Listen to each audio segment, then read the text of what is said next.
Before Egypt knew chaos, it knew Osiris, a king among gods. He ruled not with fear, but with order. Under him, the land flourished. Crops grew in rhythm with the Nile. People lived with laws, not violence. He taught humanity how to live, not just survive. But not everyone admired him. His brother, Set, god of chaos and desert storms, watched from the shadows. Where Osiris brought life, Set saw weakness. Where Osiris ruled, Set burned with envy. And envy, when it festers long enough, becomes a plan. But Set didn't challenge Osiris in open battle. Instead, he chose deception. At a grand banquet, Set unveiled a beautiful coffin crafted to perfection. He declared, "Whoever fits this coffin exactly shall have it as a gift." The guests gathered around, eager and amused. One by one, they stepped inside, stretched out, and climbed back out, none matching the dimensions.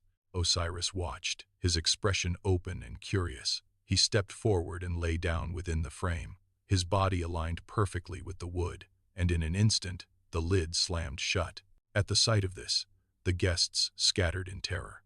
Set's men lunged from the shadows, sealed and nailed the coffin, and cast it into the Nile.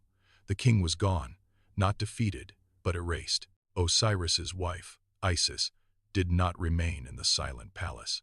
She stripped away her crown, letting the gold fall to the stone floor with a dull ring. She refused to accept her husband's end. She pulled a coarse traveler's cloak over her shoulders and stepped out into the dust. She walked until her feet bled, tracing the winding path of the Nile. She wandered across lands and waters, searching, not as a queen, but as a woman with purpose. Months bled into one another. She moved through foreign lands, following a trail of grief until she found the chest. There it was, encased deep within the trunk of a massive ancient tree. But Set found it too. And this time, he made sure there would be no return. He did not hesitate. He tore the chest open, the wood splintering under his strength. He seized the body of the king and dragged it into the open air. With a blade that caught the moonlight, he hacked the form into 14 jagged pieces. He did not stop until the work was absolute. He took the fragments and cast them into the wind. A message, carved in violence. Let no one ever make him whole again. But Set underestimated something ancient: devotion. Isis did not falter. She gathered the pieces, one by one, across deserts and rivers, through grief and silence. She found 13 pieces. The 14th, lost to the river, remained beyond her reach. That did not stop her. She gathered the fragments in a chamber shielded from the wind. She bound the pieces with strips of linen, her fingers moving with a rhythm that defied the silence. With her sister, Nephthys, and the knowledge of sacred words, she performed a ritual older than kings. The chamber flickered. The fragments did not merely knit, they fused with a cold, pale luminescence. The linen tightened, glowing with the light of the underworld. Osiris opened his eyes. They were vast and unblinking. She did not bring him back to life as he was.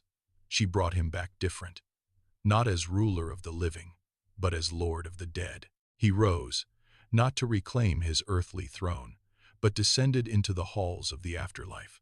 There, he judges souls and weighs hearts against the feather of truth, the balance between life and death. And from the union of the goddess and the judge came a legacy. A new light ignited a son, Horus, the one who would challenge Set, the one who would avenge. The cycle of destruction had failed to erase the king. It had only forced him to transcend. Osiris became the eternal judge, and Horus became the living vengeance. This is the truth of the myth. When the world breaks, it does not end. Destruction is only the threshold of a new form, a gateway to a power that cannot be unmade. History is filled with such echoes, waiting in the shadows of time.